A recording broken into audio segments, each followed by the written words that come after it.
Vamos abrir as nossas Bíblias no livro de Jeremias nesta noite.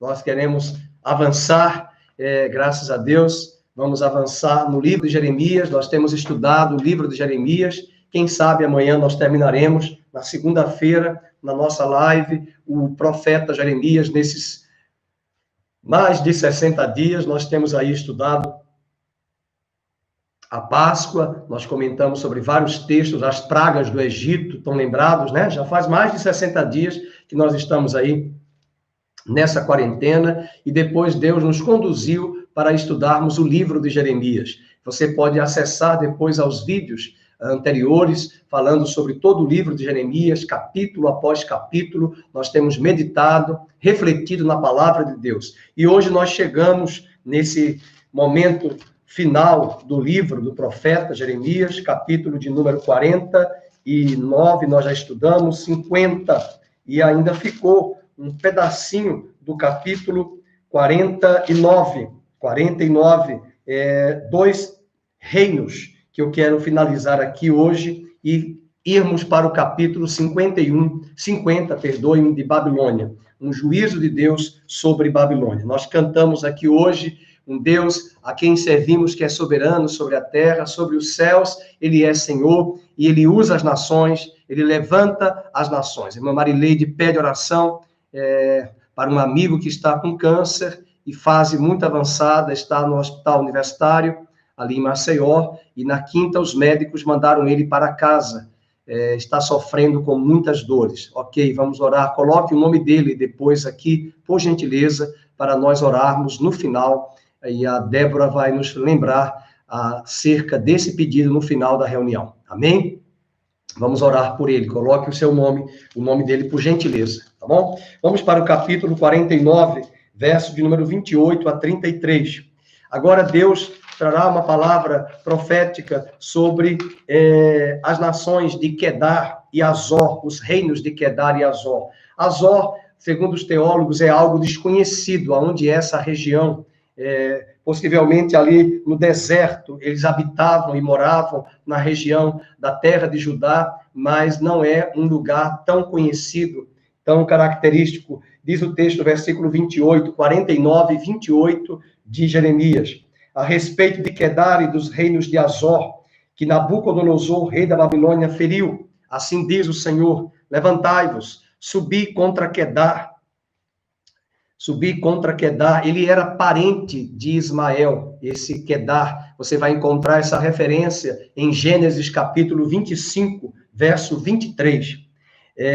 E destruí os filhos do Oriente, tomarão as suas tendas, os seus rebanhos, as lonas das suas tendas, todos os seus bens e os seus camelos levarão para si, e lhes gritarão a horror por toda parte. Não somente sobre Quedar, mas Azor. Você pode perceber, tanto no verso 28, a palavra Quedar e Azor. São duas nações, eles moravam no deserto, veja o versículo 29, as lonas das suas tendas. Eles eram pessoas que se isolavam dos outros, eles não conviviam em cidades, não moravam em cidades, e eles viviam despreocupadamente, isolando-se dos outros e manifestando de uma forma singular o orgulho.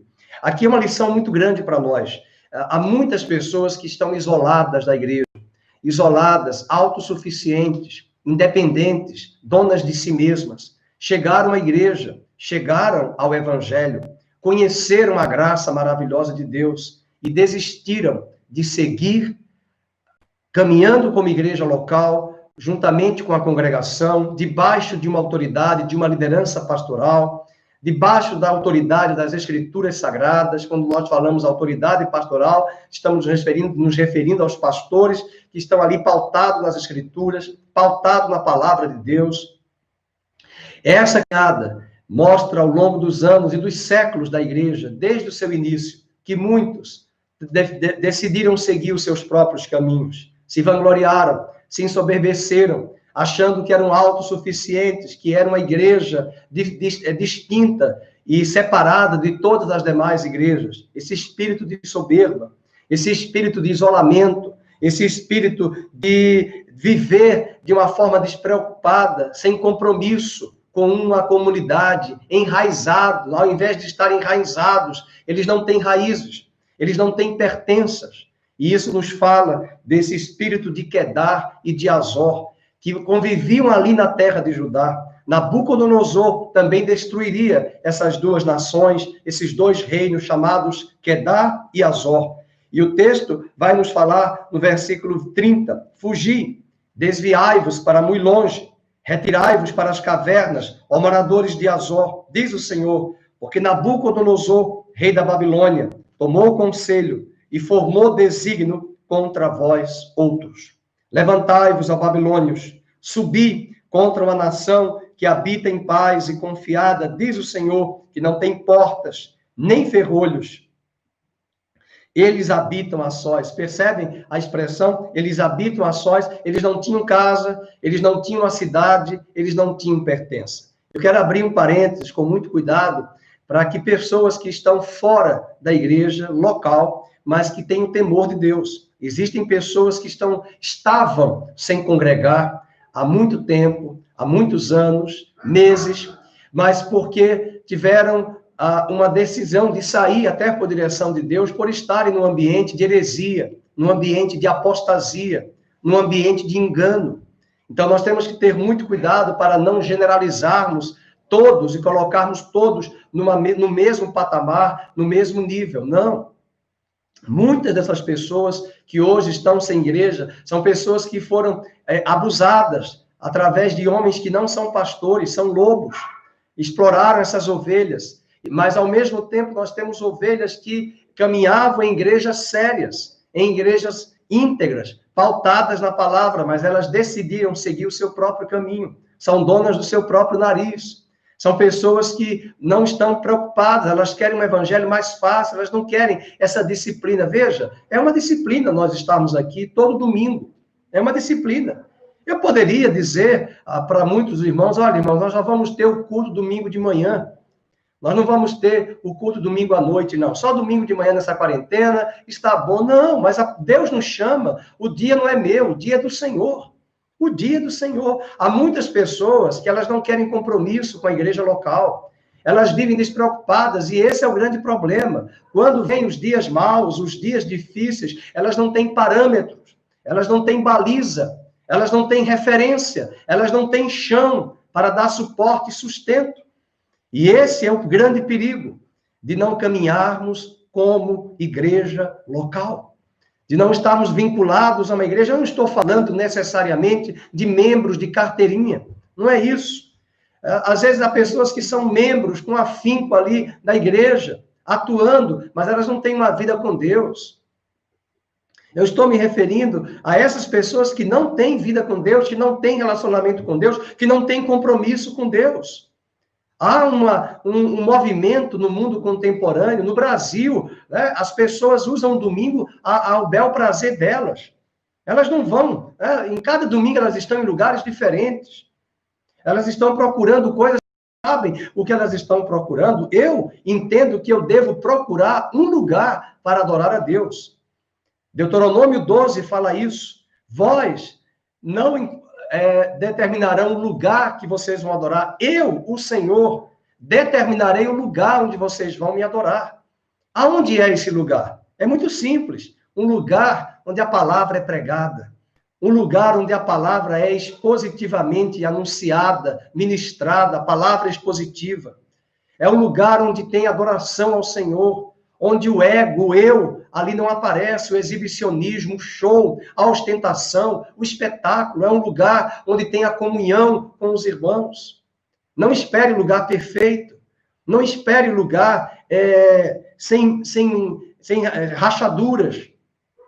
Você e eu somos pessoas falhas. Você e eu temos ainda os tentáculos da natureza humana. Mas ainda assim, isso não é desculpa para deixarmos de congregar.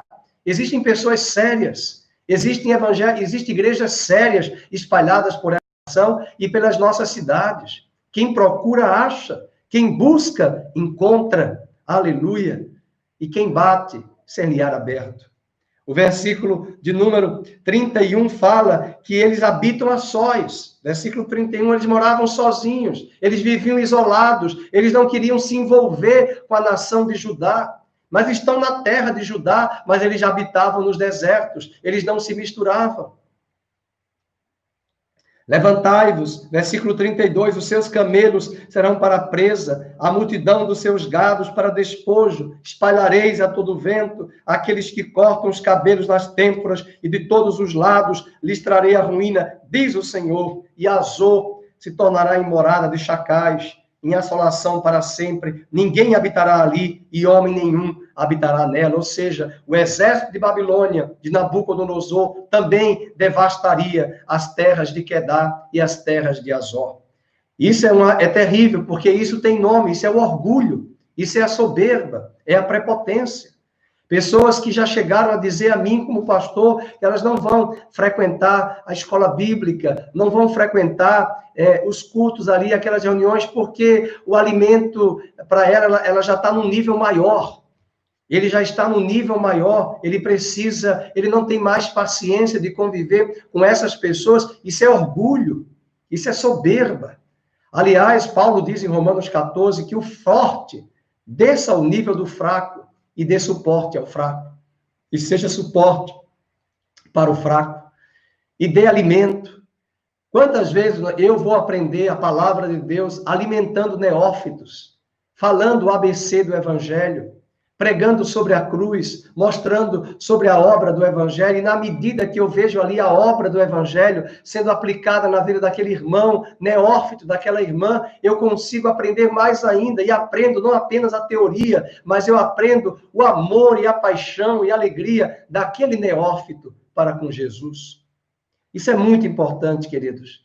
Que Deus nos livre dessa soberba, desse isolamento. Não estou falando de isolamento social, essa época até é difícil falar de isolamento, mas é o isolamento de não se envolver, de não se misturar. Existe um grupo que fala, espalhado aí, desde a década de 60, Cristo sim, igreja não. Onde já se viu? Se Cristo e a igreja são um só, é impossível nós estarmos em Cristo e não amarmos a igreja, e não amarmos a sua noiva, e não amarmos a sua esposa. É impossível. Seria a mesma coisa que eu afirmar que eu tenho uma admiração pela vida do irmão Márcio, mas eu não gosto da irmã Luzia. É sem coerência, porque eles dois são uma só carne, marido e mulher. Como eu tenho uma admiração por ele, o amo, mas não quero conviver com a esposa dele, a irmã Luzia. É só um exemplo, por favor. Mas só para mostrar essa questão de que os dois são uma só carne, Cristo e a igreja. É interessante ver as profecias de Deus sobre Judá, sobre Israel, os profetas falando de uma forma dura, quando essas duas nações, Judá e Israel, se apostataram. Mas veja que interessante, Deus nunca desprezou eles. Era o povo de Deus, era o povo querido, o povo amado, mas o povo que se desviou, se rebelou, endureceu. Mas não toque na menina dos olhos de Deus. Não toque. Ok? Então isso mostra que Deus também tinha uma aliança com aquele povo, e por amor à aliança, ele perdoaria os seus erros, perdoaria os seus pecados. É muito importante, queridos. É muito importante. Portanto, vamos agora para um outro... Versículo 31, eu esqueci de mostrar isso, né? Eu falei do isolamento, mas é que habita em paz. Versículo 31, e confiada. Veja, ela confiava nela mesma. Ela achava que estava segura. E ela achava que confiava em si mesma. Mas não, leve engano. Puro engano. E, de repente, foi destruída. E foi marcada, quem sabe, se estivesse convivendo com o povo judeu, adorando ao Senhor como prosélitos, adorando ao Senhor em Jerusalém, tão perto ali, aquela região, eles poderiam ter sido poupados e até terem sido levados ali para a Babilônia, até depois de 70 anos saírem daquele cativeiro. Mas o orgulho, a presunção, o isolamento, a confiança em si mesma, isso é um perigo para cada um de nós. Que Deus tenha misericórdia. Vamos para a próxima nação, os elamitas. Palavra do Senhor, versículo 34. Era um povo semita, vizinho dos babilônios, lá na região do rio Tigre, do Eufrates, onde hoje é Bagdá. Palavra do Senhor que veio a Jeremias, o profeta, com trelão, no princípio do reinado de Zedequias, rei de Judá, dizendo: assim diz o Senhor dos Exércitos, eis que eu quebrarei o arco de Elão, a fonte do seu poder. Esse povo, os elamitas, eles eram fortíssimos em arcos e flechas. E Deus, ironicamente, diz: eu vou quebrar os arcos e as flechas de vocês. Vocês têm isso como força, como poder bélico? Eu vou quebrar esse poder bélico de vocês. Verso de número 36, trarei sobre Elão os 4 ventos dos 4 ângulos do céu, e os espalharei na direção de todos estes ventos, e não haverá país aonde não venham os fugitivos de Elão. Farei tremer a Elão diante de seus inimigos e diante dos que procuram a sua morte. Eles eram fortes em arcos e flechas, e eles tinham uma prática interessante. Eles, quando conquistavam os povos, eles pegavam o trono deles, do rei deles, e colocavam nos portais das cidades que eles conquistavam. Eles colocavam nas portas das cidades que eles invadiam e conquistavam o trono do rei a quem eles serviam, do rei de Elã.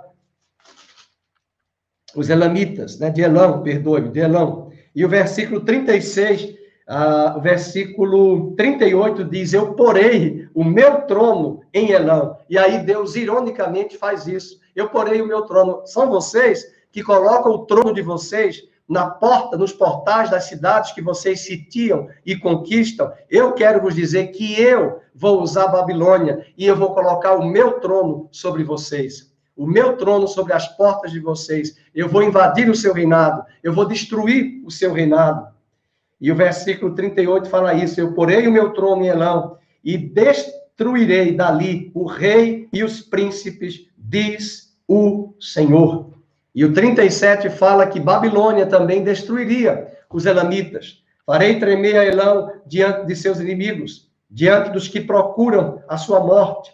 Farei vir sobre os elamitas o mal, o brasume da minha ira, diz o Senhor, e enviarei após eles a espada até que venha a consumi-los. Esse é um juízo. E aqui, para quem está nos assistindo agora pela primeira vez, eu acho que toma até um susto ouvindo uma palavra dessa, né? De tanto juízo, de tanto julgamento. Mas vamos lembrar, nós temos estudado isso aqui no livro de Jeremias, versículo 39. Nos últimos dias mudarei a sorte de Elão. Verso 39. Nos últimos dias mudarei a sorte de Elão. O que é isso? Deus terá misericórdia. Isso tem a ver também com a palavra naquela mesma época em que eles receberam o juízo. Né? Com certeza tinha pessoas ali, famílias ali, que foram poupadas, que foram guardadas pelo Senhor, porque Deus sonda e conhece os corações. Deus olhou para os moabitas. Nós falamos de Moabe, um dos grandes juízos aqui em Jeremias, mas Ruth era moabita. Deus falou sobre os amonitas. Deus falou sobre o Egito, mas no meio de todas as nações, na hora em que Deus impetrou o seu juízo, com certeza, ele mudou a sorte daqueles que se arrependeram no meio desses povos. Deus não é o Deus apenas de Israel, da igreja, ele é o Deus de todas as nações.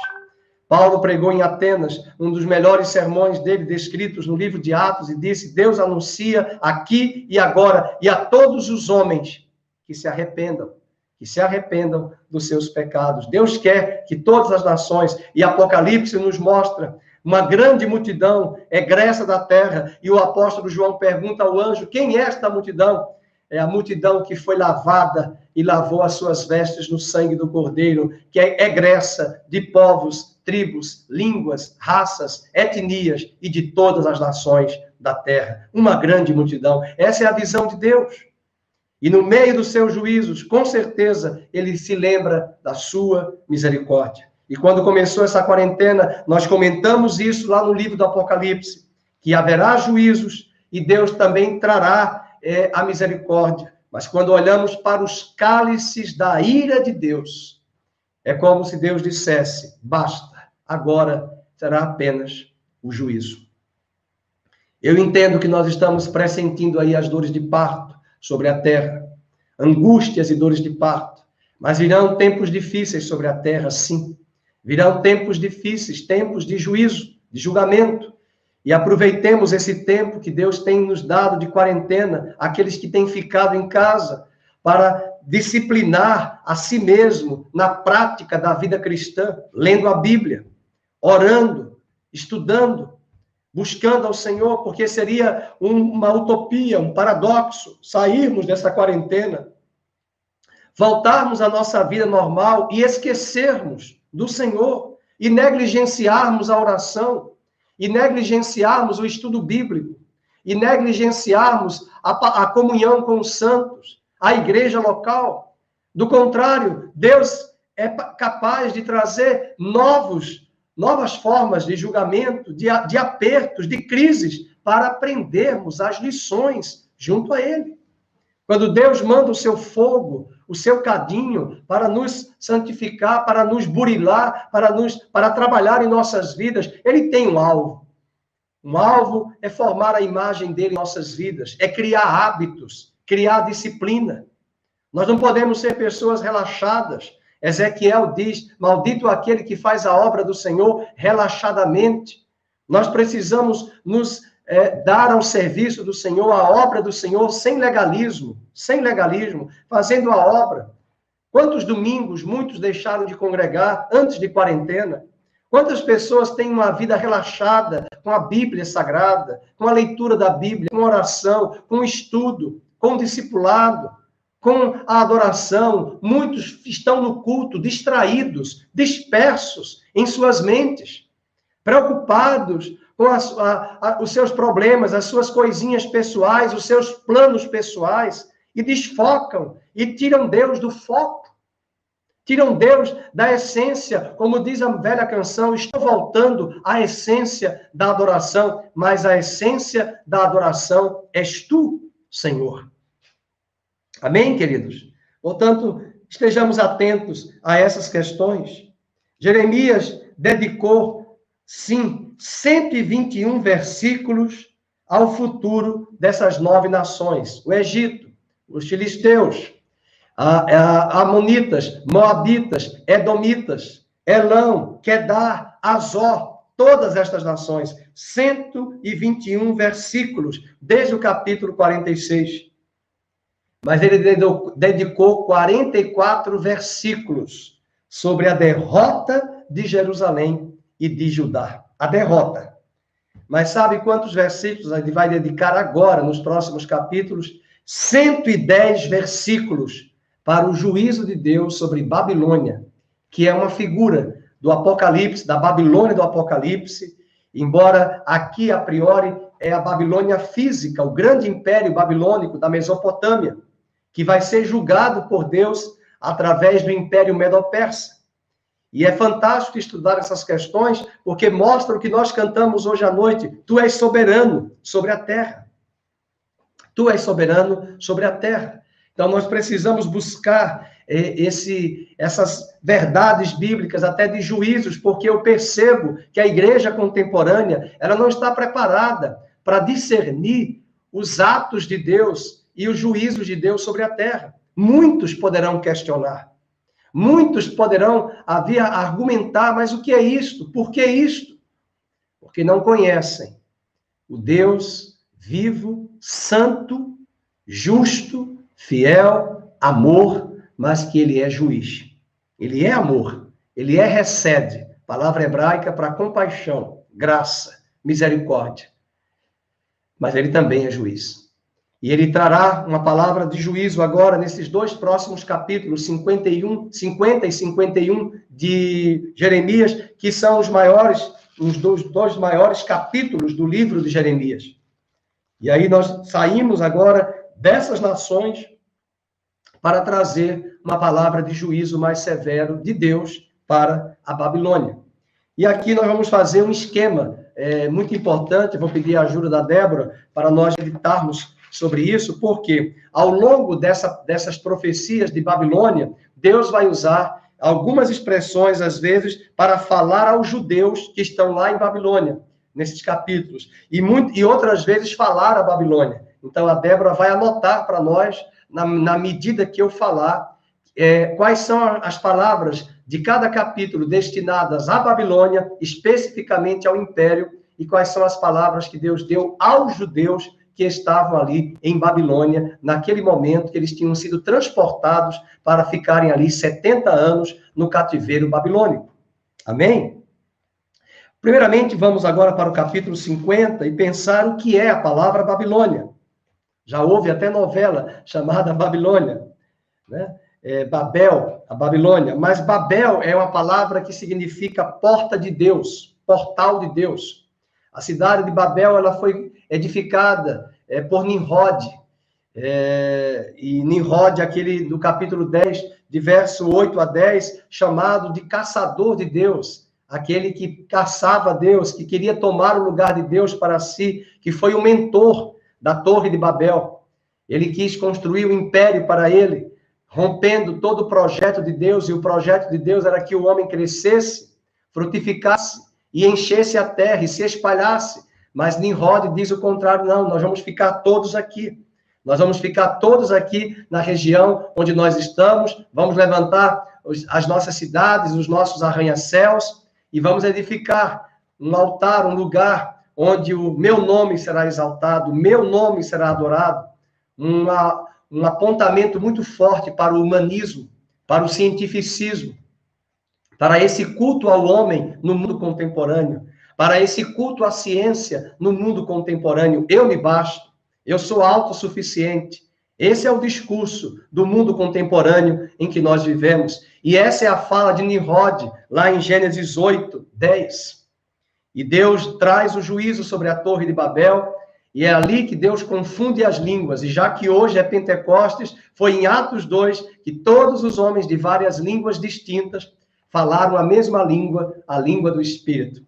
E lá, em Gênesis capítulo 10 e capítulo 11, Deus falou à Trindade: eia, desçamos e vamos destruir esse plano do homem, porque o plano do homem era impedir o plano de Deus, e o plano de Deus era se espalhar entre todas as nações e frutificar, crescer e governar sobre a terra, mas eles decidem governar os homens sobre o governo deles mesmos, e não o governo de Deus, e não o plano de Deus, que era se espalhar entre a terra.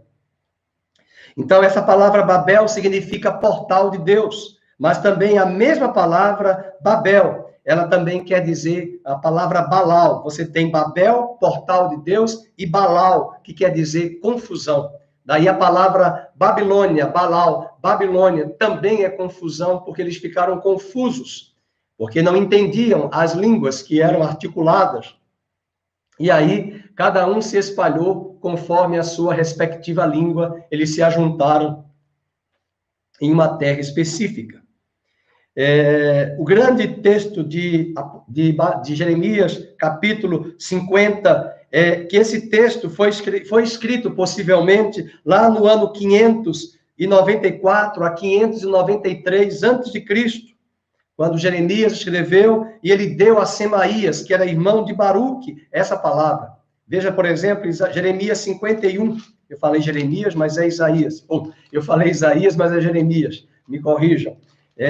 Jeremias 51, versículo de número 59 a 64. Para entendermos a profecia, todo o capítulo 50 e 51 de Jeremias é um sermão de Jeremias sobre a Babilônia. E ele escreve essas palavras proféticas. Veja o capítulo 51, versos 59 a 64, falando do escrito dessa profecia. Diz a palavra de Deus: palavra que mandou Jeremias, o profeta Seraías, filho de Nerias, filho de Maséias, indo este com Zedequias, rei de Judá. Veja, Zedequias ainda governava naquele momento, rei de Judá, e ele escreveu para quem? Veja a crase: a Babilônia, no ano 4º do seu reinado, e Seraías era o camareiro-mor. Então, essa palavra profética de Jeremias é uma palavra que ele traz para a nação de Babilônia, e ele pede para Seraías, perdoe-me. E ele escreveu, pois, Jeremias num livro todo o mal que havia de vir sobre a Babilônia. Então, nós já estamos observando aqui o final, né? O final da profecia. Eu fiz de propósito para vocês perceberem que tudo que ele escreveu no capítulo 50, no capítulo 51, era uma palavra que foi entregue possivelmente entre o ano 594 a 93 antes de Cristo, nos dias do rei Zedequias. E Jeremias entrega a Seraías.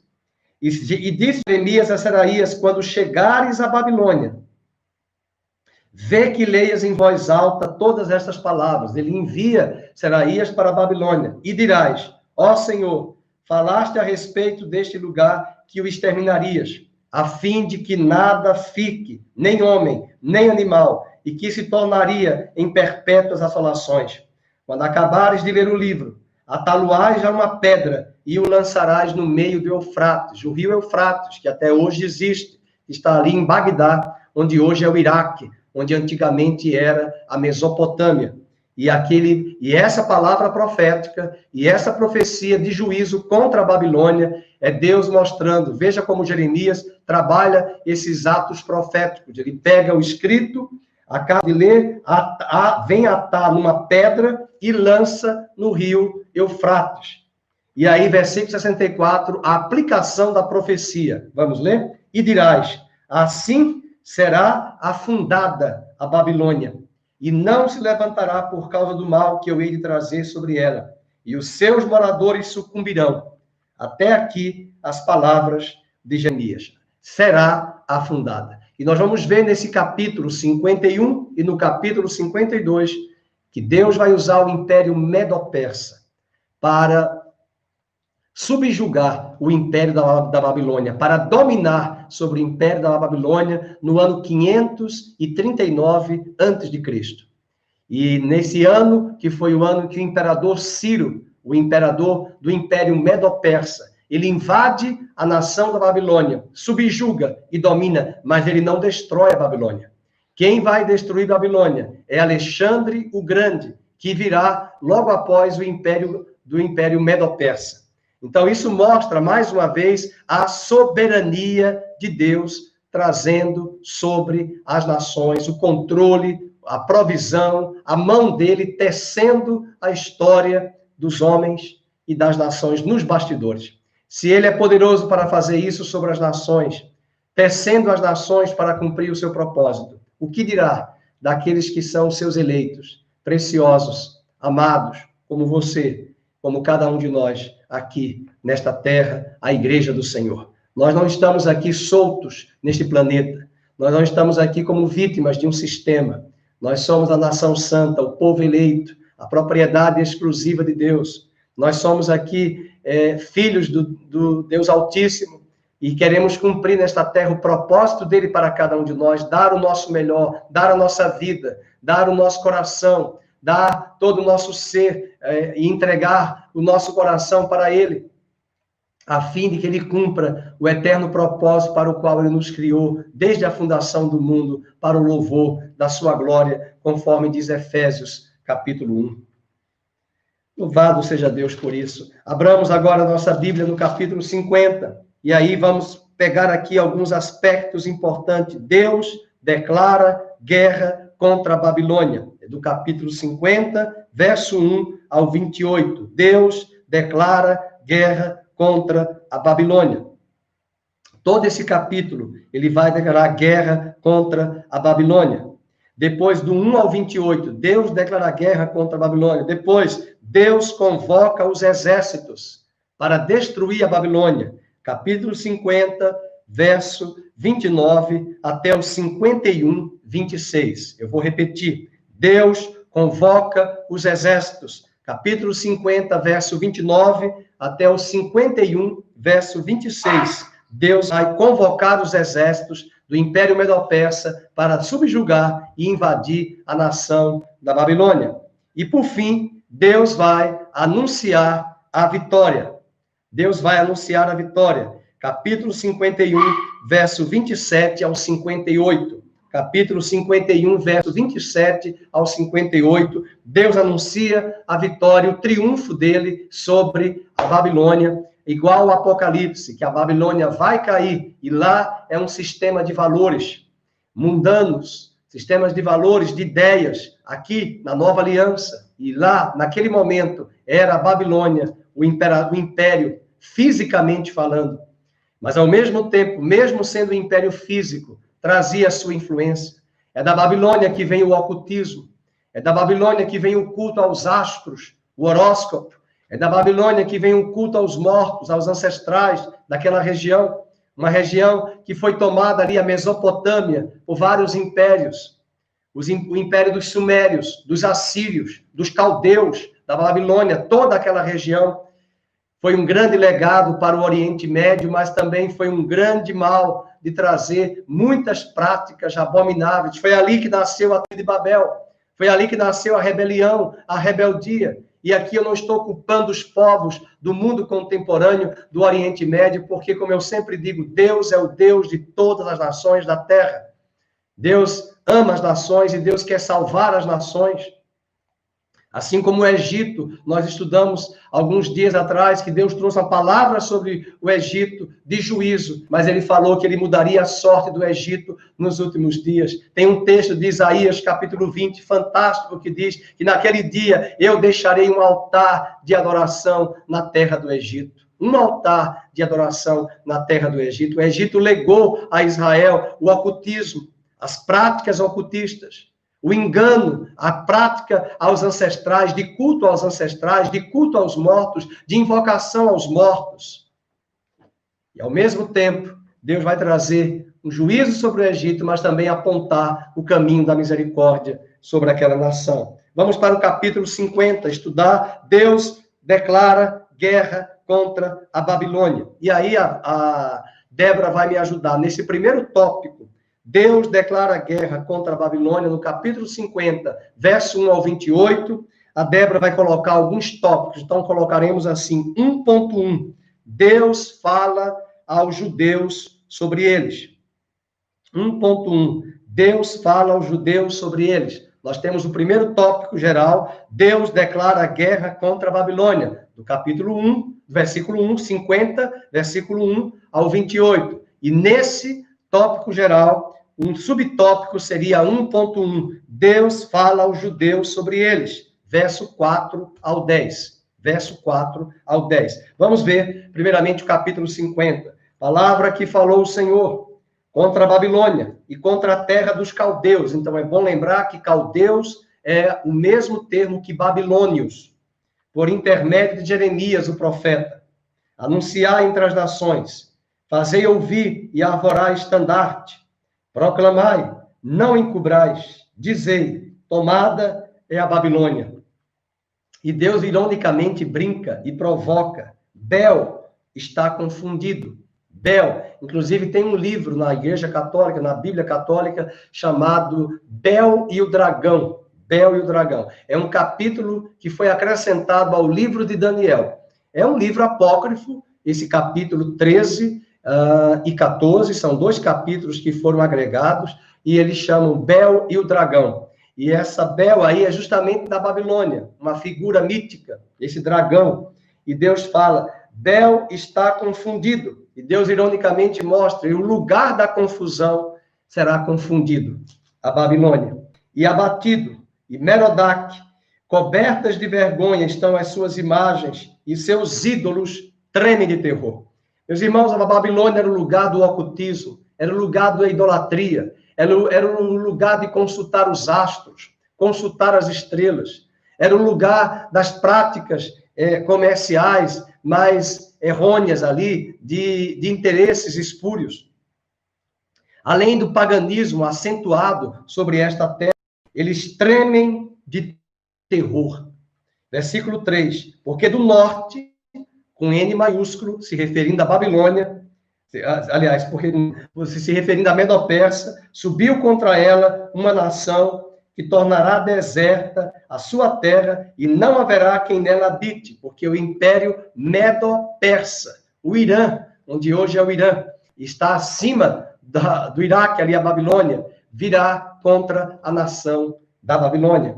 E não haverá quem nela habite. Tanto os homens como os animais fugiram e se foram. Então, aqui é apenas uma síntese, até o verso 3, do que vai acontecer com a Babilônia, nessa primeira introdução.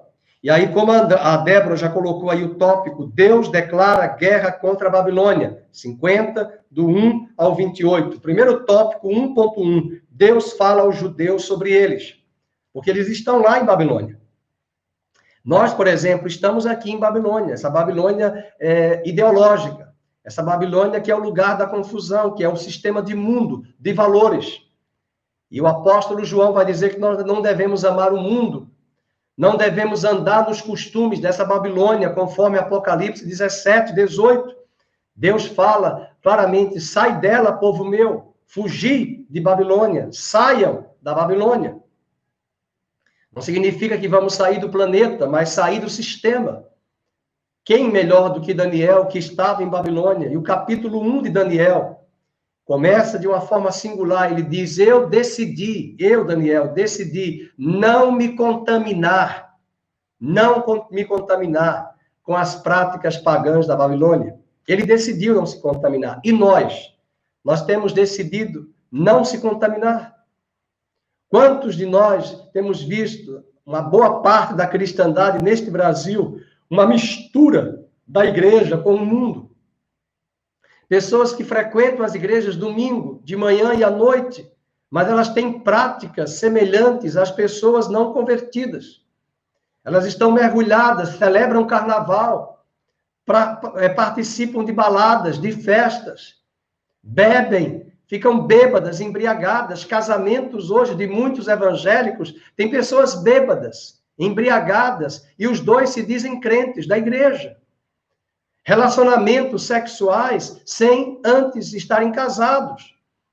Isso mostra os valores do mundo impregnados, mergulhados na igreja. Isso é a mistura, isso é confusão, isso é Babilônia. Isso é Babilônia. E o versículo 4 até o verso 10 desse capítulo 50, Deus traz uma palavra sobre os judeus. Naqueles dias, naquele tempo, diz o Senhor, voltarão os filhos de Israel, ele e os seus filhos de Judá, juntamente, falando que aqueles que estavam no cativeiro voltariam. Aleluia! Louvado seja o nome do Senhor. Andando, chorando, virão e buscarão ao Senhor, seu Deus, o remanescente fiel que está em Babilônia, vai voltar. E esse remanescente é Esdras, é Neemias, aleluia, é Zorobabel, é Ageu, é Zacarias, que estavam ali em Babilônia e voltaram da terra da Babilônia e restauraram. Eu estou achando vocês tão em silêncio hoje, não só a Débora que está ali escrevendo, mas eu espero que vocês estejam ouvindo, tá bom? Versículo 5, perguntarão pelo caminho de Sião, de rostos voltados para lá, e dirão, Sião é Jerusalém.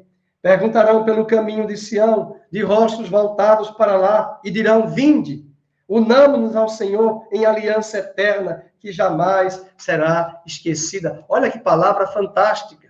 Olha que palavra fantástica.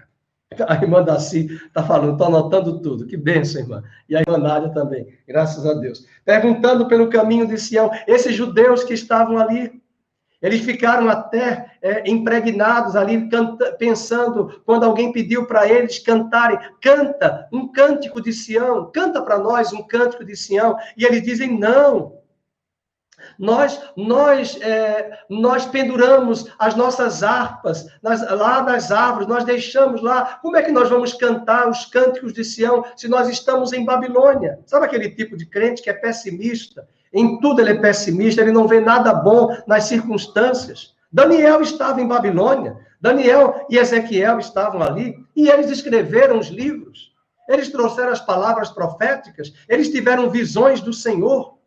Aleluia, gostei de ver, é bom. Paulo disse que nós não podemos conversar no culto. Exatamente, Paulo, é isso aí. Graças a Deus. Cantem hinos de Sião, diziam os caldeus. A irmã Ruth está falando, cantem os hinos, mas eles não cantaram. Eles penduraram lá nos salgueiros as harpas. Como é que nós vamos cantar se nós estamos fora da nossa terra? Mas agora o profeta Jeremias está afirmando para aqueles judeus que estavam ali no cativeiro, aleluia, perguntarão pelo caminho de Sião, de rostos voltados para lá, e dirão, vinde, unamo-nos ao Senhor em aliança eterna, que jamais será esquecida. Jamais será esquecida. Glória a Deus por isso. Queridos, nós estamos de quarentena, nós estamos em lockdown em algumas cidades como Recife e Maranhão, e São Luís, no Maranhão, e tantas outras cidades, mas o evangelho não está preso. Os cânticos de Sião estão aqui. Paulo, o autor de Hebreus, diz que nós já temos chegado a Sião. Nós já temos chegado a Sião. O autor de Hebreus nos afirma isso. Portanto, os hinos, os louvores estão aqui. Hebreus, capítulo 13, diz que nós devemos trazer em nossos lábios e corações sacrifícios de louvor, cantando a Ele, porque ainda que estejamos no mundo marcado pelos ditames da Babilônia, nós somos da Nova Jerusalém. Nós somos da Nova Jerusalém, assim como os judeus, e Daniel orava em Babilônia com a janela voltada para a cidade de Jerusalém. Ele estava em Babilônia, mas o coração dele estava em Jerusalém. Nós estamos neste mundo, mas o nosso coração está voltado para as coisas de Deus. Nós pensamos nas coisas do alto, nós buscamos as coisas do alto, nós buscamos as coisas de cima, onde Deus habita, o trono dele reina e governa. Louvado seja o nome do Senhor. Graças a Deus por isso. Versículo número 5, unamo-nos ao Senhor em aliança eterna, que jamais será esquecida. A aliança eterna já está aqui. A aliança eterna já está aqui. Deus está mandando essa carta, mandando Jeremias entregar aos judeus que estão ali plantados em Babilônia. Tenham esperança, tempos melhores estão por vir. Vocês não pertencem à Babilônia, vocês pertencem a Sião, vocês pertencem a Jerusalém. Abra sua Bíblia no Salmo 137. É bom trazer isso, a irmã Ruth mencionou, mas às vezes nem todos os crentes conhecem, nós temos neófitos, e nós temos muitos crentes, não estou falando você, eu estou falando muitos por aí, analfabetos de Bíblia. Não conhecem, os pastores falam, eles não entendem, não sabem, porque não leem, não estudam. E aí é difícil, na hora que vier a crise, na hora que vierem as dificuldades, como é que nós vamos nos sustentar? Aonde estão os crentes, queridos? Hoje eu compartilhava de manhã, nós tínhamos pouquíssimas pessoas no culto, online. Nós tínhamos 40. Onde estão os crentes frequentando? Eu sei que é verdade que alguns estão ali, aparece com alguma conexão, e aí você coloca na sua casa, aparece para vários membros. Mas este é o dia do Senhor. Nós temos que nos disciplinar. Existem escolas que estão até orientando os alunos terem as aulas pelo Zoom, pelos programas aplicativos, com o uniforme da escola, de 7 da manhã até meio-dia, 12h40. Não precisa tal, mas arrume-se, coloque a sua roupa, vamos para o culto ao Senhor, é na sua casa, mas é para Deus, Ele merece o melhor. O culto é para Ele, só lhe deu glória, diziam os reformadores. E o Salmo 137 diz, às margens dos rios da Babilônia, nós nos assentávamos e chorávamos, lembrando-nos de Sião, nos salgueiros que lá havia, pelávamos as nossas harpas, pois aqueles que nos levaram cativos nos pediam canções, e os nossos opressores, que fôssemos alegres, dizendo, entoai-nos algum dos cânticos de Sião. Os opressores.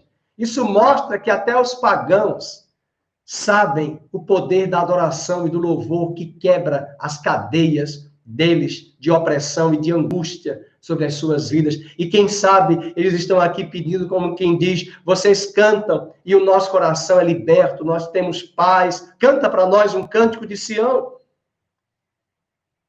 Canta para nós um cântico de Sião. Versículo 4. Como, porém, haveríamos de entoar o canto do Senhor em terra estranha? Imagina, olha que visão medíocre. Não, nós estamos em terra estranha, nós não vamos cantar, nós só cantamos em Jerusalém. Se eu de ti me esquecer, ó Jerusalém, que se resseque a minha mão direita, apegue-se minha língua ao paladar, se não me lembrar de ti, se não preferir eu, Jerusalém, a minha maior alegria, contra os filhos de Edom, lembra-te, Senhor, do dia de Jerusalém. Olha o Edom aqui que nós falamos ontem à noite. Pois diziam, arrasai, arrasai até os fundamentos, filho da Babilônia, que hás de ser destruída. Feliz aquele que te der o pago do mal que nos fizeste. Feliz aquele que pegar teus filhos e esmagá-los contra a pedra. Então, os moradores de Babilônia pedem, cantem para nós um cântico de Sião. Portanto, cante, louve, adore o nome do Senhor. Voltando para o capítulo 50. Verso de número 6. O meu povo tem sido ovelhas perdidas. Seus pastores as fizeram errar e as deixaram desviar para os montes. Do monte passaram ao outeiro, esqueceram-se do seu redil. Todos os que as acharam, as devoraram, e os seus adversários diziam, culpa nenhuma teremos, porque pecaram contra o Senhor, a morada da justiça, e contra a esperança de seus pais, o Senhor. Ele mostra aqui o povo como ovelha perdida. É isso que nós sentimos nesses dias difíceis. Há muitas pessoas nas igrejas que também estão perdidas. Elas não têm uma palavra de referência. Elas não têm uma palavra profética. Elas não têm uma base da Bíblia Sagrada que norteie, que traga um norte, que traga baliza, que traga parâmetros, para que elas possam permanecer firmes nesses dias maus. E quando nós não temos isso, nós ficamos vulneráveis às investidas do inimigo. E foi o que aconteceu. Israel perambulou na terra própria que Deus havia estabelecido, a terra de Canaã, e usou os costumes das nações. E se esmerou nos costumes dos povos pagãos, adorando falsos deuses. E, de repente, o juízo de Deus é instalado, e Deus usa aquelas nações, Babilônia, o Império da Síria, o Egito, e tantas outras nações, para julgar Israel, para julgar Judá, e levar aquela nação a um tempo de quebrantamento, de arrependimento, ali em Babilônia. Todos os que acharam as devoraram. Os seus adversários diziam, culpa nenhuma teremos, porque esse povo, o rebanho de Deus, pecou contra o Senhor, a morada da justiça, e contra a esperança de seus pais, o Senhor. Verso 8, e vem agora o imperativo, fugir do meio da Babilônia. Veja, esta palavra é para os judeus que estão em Babilônia. Também essa palavra é para nós. É hora de fazermos uma aliança eterna, versículo 5, confirmar a nossa aliança. É hora, no verso 8, de fugirmos dos ditames da Babilônia, dos elementos que norteiam os valores desta sociedade pagã sem Deus. Fujam. E eu pergunto, qual é o grito do Apocalipse no capítulo 17, 18 e 19? Fugir da Babilônia, ó povo meu, saiam desse sistema. Aqui é que eles um dia fugiriam fisicamente. No ano 539 a.C., quando o imperador Medo-Persa invadiu a nação da Babilônia, subjugou a nação da Babilônia, ele não destruiu. Quem vai destruir é Alexandre o Grande.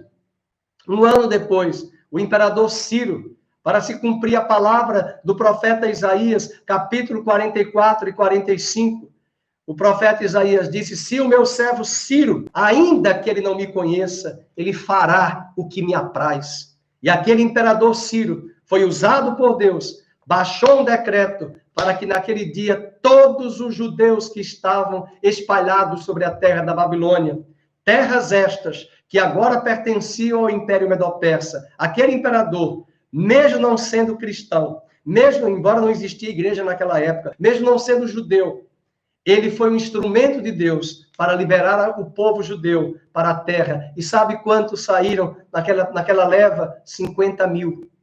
Mas foi muito mais do que isto. Muitos ficaram ali em Babilônia, cresceram, frutificaram, enriqueceram, prosperaram. E na hora que era a hora de sair de Babilônia, de voltar para a terra com Ageu, com Zacarias, com o governador Zorobabel, e depois com Esdras, e depois com Neemias, no ano 444 a.C. Eles não voltaram, a maioria não voltou. Uma boa parte ficou em Babilônia e esqueceram-se do que Deus havia dito, fugir do meio da Babilônia e sair da terra dos caldeus e sede como os bodes que vão adiante do rebanho. Porque eis que eu suscitarei e farei subir contra a Babilônia um conjunto, olha como Deus é sábio, um conjunto de grandes nações da terra do norte, e se porão em ordem de batalha contra ela, e assim será tomada um conjunto, porque foi o império Medo-Persa. Foi o império Medo-Persa. E diz o texto no verso 9, e as suas flechas serão como de destro guerreiro, e nenhuma tornará sem efeito. A Caldeia servirá de presa. A Caldeia é a Babilônia. Todos os que a saquearem se fartarão, diz o Senhor. Essa é a palavra que Deus traz para os judeus ali em Babilônia. Capítulo 8, capítulo 50, verso 4 a 10. E para terminarmos hoje, é muito conteúdo, é muito assunto, nós vamos avançar amanhã. Deus vai falar agora a Babilônia. Versos 11 ao 13, vamos ler. Ainda que vos alegrais, ó Babilônia, e exultais, ó saqueadores da minha herança, saltais como bezerros na relva e rinchais como cavalos fogosos. Será muito envergonhada da vossa mãe, ela será confundida, propositalmente ele fala, confundida, porque Babel era confusão. E Deus, ironicamente, diz, você será confundida. Nós temos visto quantos inimigos tem se levantado sobre a nossa nação. No governo, quantos? E nós estamos visto a resposta das orações, Deus está destruindo os inimigos da nação do Brasil. Isso mostra a soberania de Deus. Nós só temos que orar e clamar, e Deus está envergonhando e destruindo, e ele destruirá os inimigos da nação brasileira, da igreja e da nação de Israel, e Deus destruirá e julgará as nações ímpias e más naquele grande dia. Será muito envergonhada. Babilônia se vangloriava, queridos. É que nós não conhecemos muito a Bíblia, mas quando olhamos para as profecias de Isaías, as profecias de Jeremias, são palavras duras que Deus dá sobre Babilônia. Babilônia destruiu Judá, Babilônia destruiu Jerusalém. Era um povo mau, perverso, sagaz. E Deus trouxe palavra de juízo, sim, forte sobre a nação de Judá, a nação de Babilônia. Versículo 12. Eis que ela será a última das nações, um deserto, uma terra seca e uma solidão. Por causa da indignação do Senhor, não será habitada. Antes se tornará de todo deserta. Qualquer que passar por Babilônia se espantará e assobiará por causa de todas as suas pragas. Então, Deus está mostrando aqui que ele vai destruir a Babilônia, vai destruir a nação da Babilônia. E ele vai usar o império Medo-Persa para destruir. E aqui há uma curiosidade muito grande. Segundo a história, naquela noite em que Daniel estava no palácio da Babilônia, lá no capítulo 5, e uma mão escreveu na parede, Mene, Tekel, Ufarsim, e depois foi colocado Pérez, na hora que ele foi explicar. Aquelas palavras eram palavras de juízo. Ali estava acontecendo um grande banquete, uma grande orgia, um grande momento de celebração da carne, dos deuses, do ocultismo. E, de repente, naquela noite de muitas orgias e bebedice no palácio principal da Babilônia, uma mão escreve na parede, Mene, Tekel, Ufarsim. Nenhum homem mágico, bruxo, do ocultismo da Babilônia conseguiu interpretar. Lembraram-se de Daniel. Chamaram Daniel para que trouxesse ali a interpretação. E Daniel traz a palavra de juízo. Mene, foste achado em falta. Tekel, o teu reino será tomado. Ufarsim, hoje mesmo, o teu reino será tomado. E Deus afirma estas palavras de juízo. Depois você pode ler no capítulo 5 de Daniel. Naquela mesma noite, embora o capítulo 5 vai trazer mais o enriquecimento desse momento da interpretação da profecia naquela mesma noite. Por um canal subterrâneo, soldados do Império Medo-Persa, sob a liderança de Ciro, imperador, invadiram o Palácio Real da Babilônia. E no outro dia de manhã, não era mais Babilônia que governava, não era mais Babilônia a poderosa, foi o Império Medo-Persa que veio subjugar, dominar e governar. Cumprindo-se que Daniel havia dito, Deus estabelece e Deus remove, Deus põe e Deus tira, Deus exalta e Deus humilha, Deus faz como Ele quer. E quando o homem se ensoberbece, se vangloria e toma para si a glória, a honra, Deus intervém e traz o seu juízo no seu devido tempo.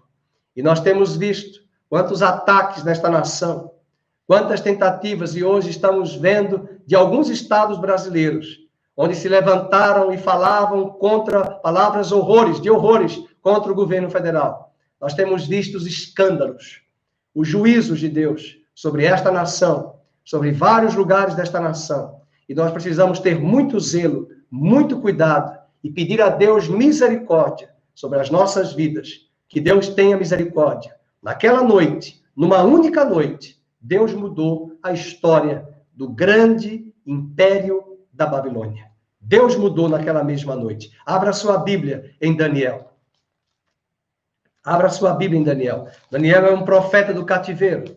Daniel estava em Babilônia. E ele traz a interpretação daquele capítulo, daquela profecia que foi escrita na parede, com a mão de Deus. Nenhum homem conseguiu interpretar. O capítulo 5, o rei Belsazar deu um grande banquete a 1000 dos seus grandes e bebeu vinho na presença dos 1000. E ele traz aqui, você vai ler todo o texto. Deixa eu buscar aqui. E no versículo...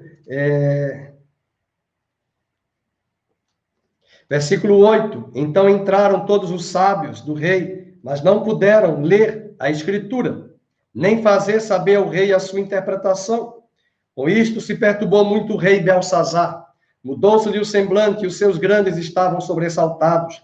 A rainha mãe, por causa do que havia acontecido ao rei e aos seus grandes, entrou na casa do banquete e disse, ó rei, vive eternamente, não se turbe os teus pensamentos. Verso 11. Há no teu reino um homem que tem o espírito dos deuses santos. Era assim que eles chamavam, né? Deuses santos, mas na verdade era o espírito de Deus em Daniel.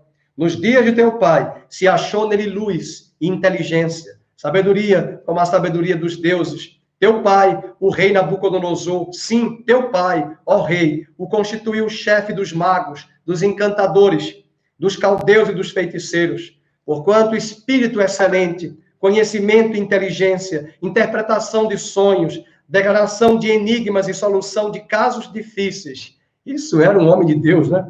E se acharam neste Daniel, a quem o rei pusera o nome de Beltesazar. Chama, pois, a Daniel, e ele dará a interpretação. E Daniel foi introduzido à presença do rei. Falou o rei e disse a Daniel, és tu aquele Daniel dos cativos de Judá, que o rei meu pai trouxe de Judá? Tenho ouvido dizer a teu respeito. E aí Daniel respondeu no verso 17, ele queria comprar Daniel com os presentes, com benesses. Os teus presentes fiquem contigo. Olha que homem determinado, resolvido. E dá os teus prêmios a outrem. Todavia lerei ao rei a escritura e lhe farei saber a interpretação. Ó rei, Deus, o Altíssimo deu a Nabucodonosor teu pai o reino, a grandeza, a glória e majestade. Por causa da grandeza que lhe deu, povos e nações e homens de todas as línguas tremiam e temiam diante dele. Matava quem queria. Ele está trazendo todo o resgate do que aconteceu com Nabucodonosor. E aí o versículo 23, 22 e 23, para avançarmos. Tu, Belsazar, que és seu filho, não humilhaste o teu coração, ainda que sabias tudo isto.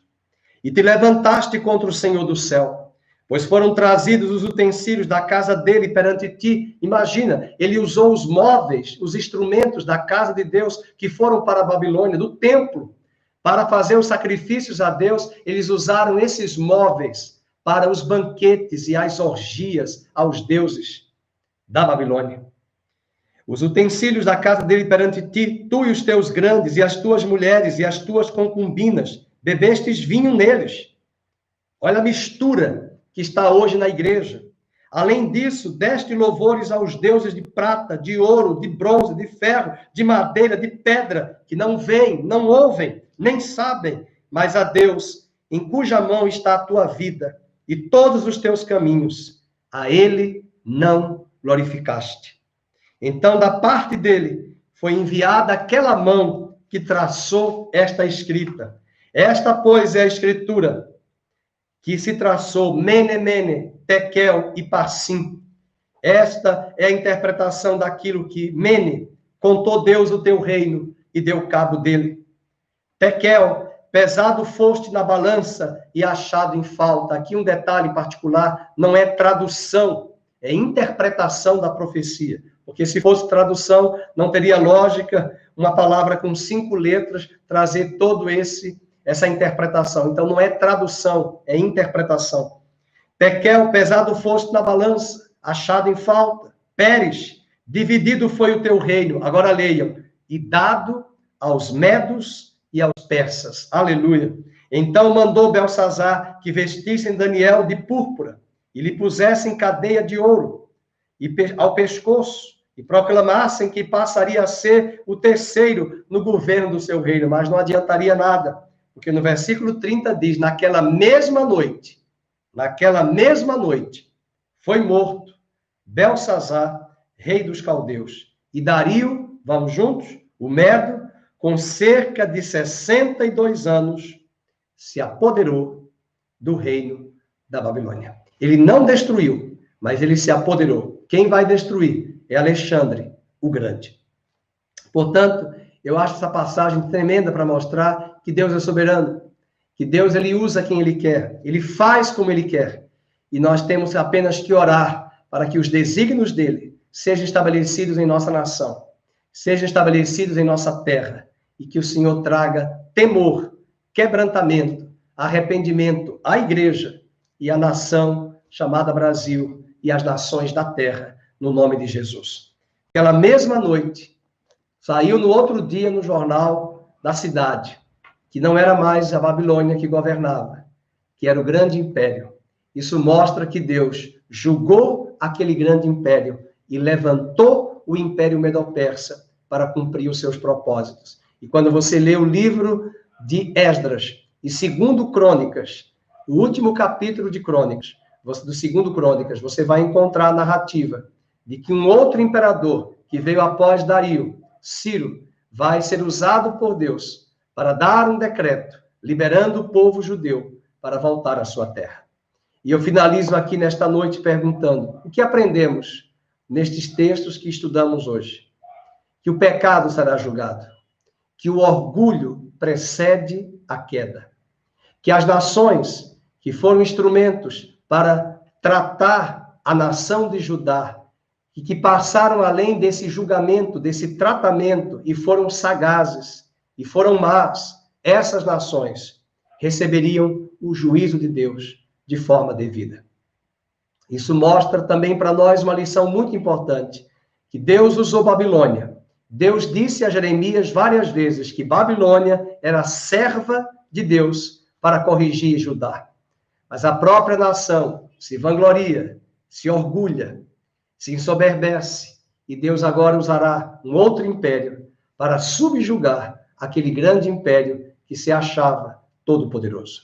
Se Deus tem feito isso com as nações, o que ele não fará para cumprir os propósitos de Deus, dele, na sua vida, a seu favor? Ele é soberano sobre a terra, sobre os céus, ele é Senhor. E apesar desta glória que tens, diz a música, tu te importas comigo também, conosco também. Fico encantado de ver um Deus soberano. Aliás, quando eu cheguei à minha conversão a Cristo, quando eu encontrei ao Senhor e tive um encontro e ele se revelou ao meu coração, eu pude estudar o livro de Daniel, estudar o livro de Isaías, de Ezequiel, de Jeremias, e ver quantos aspectos históricos Deus estava trabalhando nos bastidores destas nações, e estes homens, e estes poderosos, eles se davam conta de que Deus estava nos bastidores, trabalhando na história, assim como Ele está trabalhando na sua vida. Vamos orar. Pai querido, nós te louvamos agora, nesta tarde, neste início de noite, por esta palavra tão especial, de palavras de julgamento e de juízo, mas uma palavra de esperança para o remanescente fiel que estava ali em Babilônia. Oramos para que o Senhor encoraje o teu povo, encoraje a nação brasileira, encoraje a igreja brasileira. Em especial, nós oramos agora pelo Elenilson, de Paula Nascimento, que está ali com câncer, amigo da irmã Marileide em Maceió. Repreende essa enfermidade, repreende no meio desse sofrimento e dessa angústia, que o Senhor se revele a esta família, a esta casa e a este lar. Oramos pela Sônia, por essa dor no abdômen, e pela esposa do sogro da irmã Catarina. Nós oramos, ó Deus, por esta família, por estas vidas, colocamos no teu altar e oramos por cura, por libertação, por salvação e revelação do teu amor, do teu evangelho a estas famílias. No nome de Jesus, nós apresentamos diante de ti todas estas palavras que aqui ouvimos. Apresentamos a Patrícia, apresentamos e oramos para que o Senhor abra uma porta para ela de tratamento ali naquele hospital da Unicamp. Senhor, move as águas, move os céus, move a terra, entra com a tua providência, quebra o cetro do engano, do espírito de engano, através de usar essa desculpa de que tudo agora é Covid-19, que a prioridade é Covid-19, que o Senhor repreenda esse espírito de mentira, de difamação, de calúnia, de empecilho que impede ali as pessoas de serem tratadas de câncer, de outras doenças.